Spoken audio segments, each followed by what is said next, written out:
million bags of R1,000,000 each. The Minister of Finance presents a budget of well over R1 trillion every financial year. R1 trillion equals 1,000,000 bags of R1,000,000 each. Imagine all these bags locked in a room under careful watch.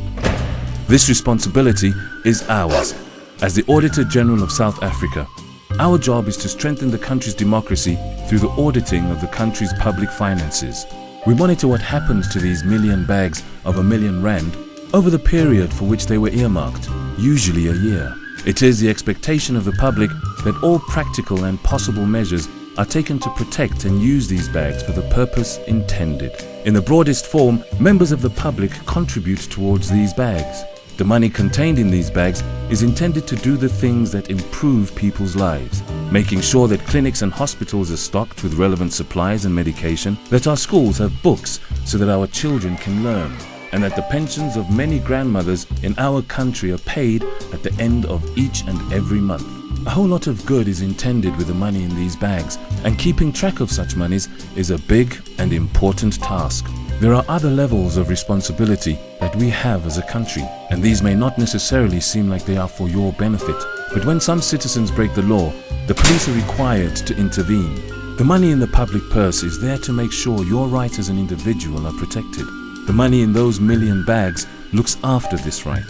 Our country needs to be protected from perceived harm from outside elements, and some of this money is used to provide this service. Tools of the trade include personnel, facilities and hardware, all for your benefit. Some of our people cannot provide for themselves as they may be too young, too weak or incapable for various reasons. We look at a provision for this sector in society, and so social security and related services are significant components of these million bags. Basic needs of life like shelter, water, food, sanitation, roads and lights would not be affordable if we were expected to pay our own way. Some of these bags are earmarked for this purpose, without which basic services would not be provided for, potentially leading to serious and grave situations. It is our responsibility to ensure that our future generations are cared for, and for this we make provisions for the preservation of the environment. This will benefit those who come after us. Some of our million bags will look after this. These bags are further given to the various municipalities and provincial governments to do the things which benefit our communities at large through the various services we receive from them. Sometimes at this point of arrival, things tend to fall apart. These bags need to keep on flowing to take care of all the necessary things that make life as we know it.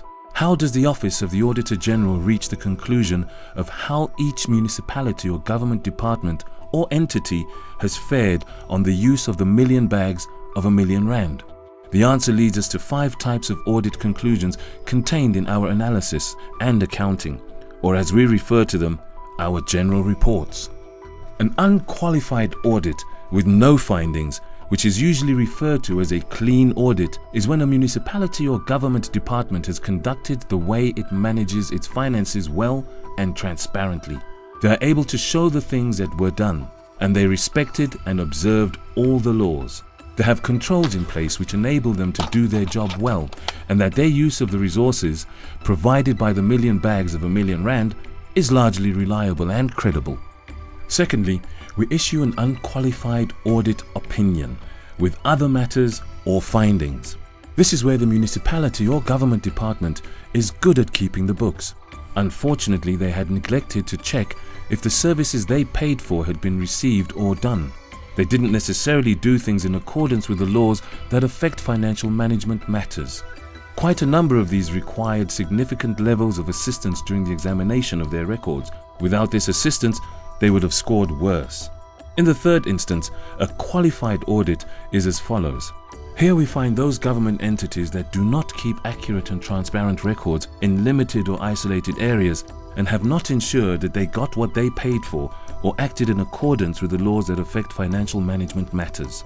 Our fourth category is the same as the third, except that these departments and municipalities have been unsuccessful in almost all areas of their operations. This is an adverse audit opinion.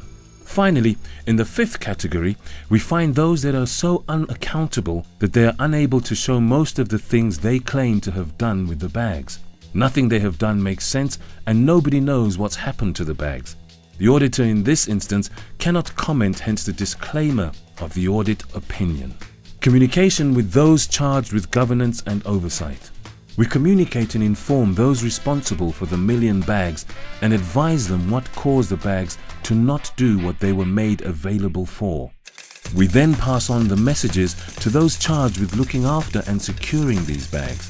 The current picture is that in some cases not much had been done to meet the promises. On the upside, others have met their share of commitment, and we commend them for building reliable systems and processes to meet their promises.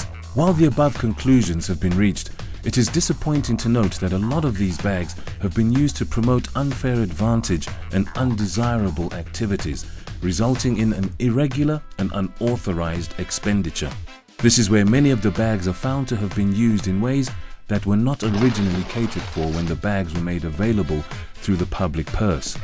This offends our sense of what is just and fair, and deals a telling blow to the principles stated in our Constitution and general laws that govern public life.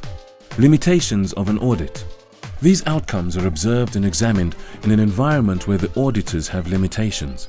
At times, they are not able to examine all the records and so apply their judgment after they have taken into account other information and knowledge which they obtain through other work in an audit. They do not profess to give absolute conclusions on the evidence they obtain through their tests, but can be relied upon for a strong element of assurance in matters of integrity, governance, and accountability. The standards they apply to the records they examine carry a strong brand across many parts of the world.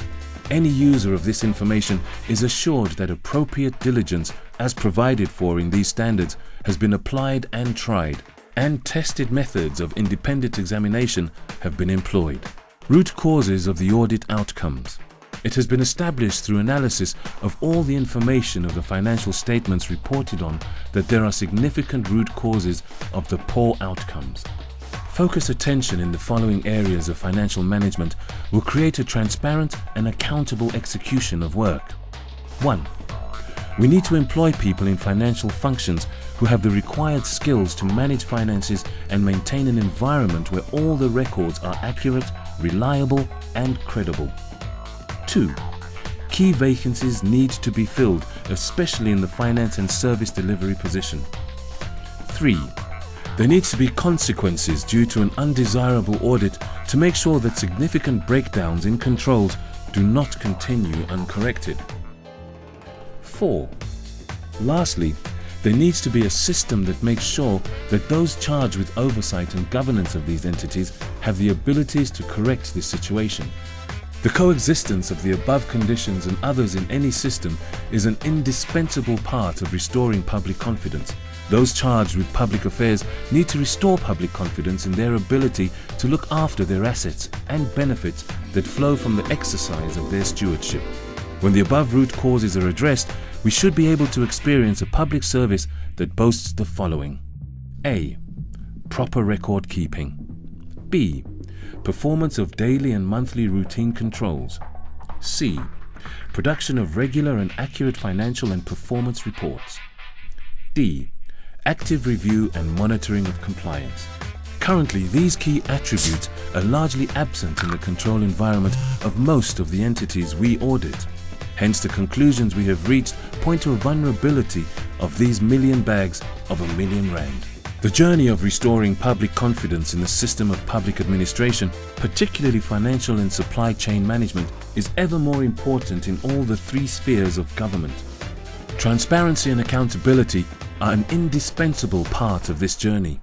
If these are in place and all do the right thing, it is possible that the resources we command as a society are more than enough to achieve most of the aspirations we work and live to see realized. Auditor-General, South Africa, auditing to build public confidence.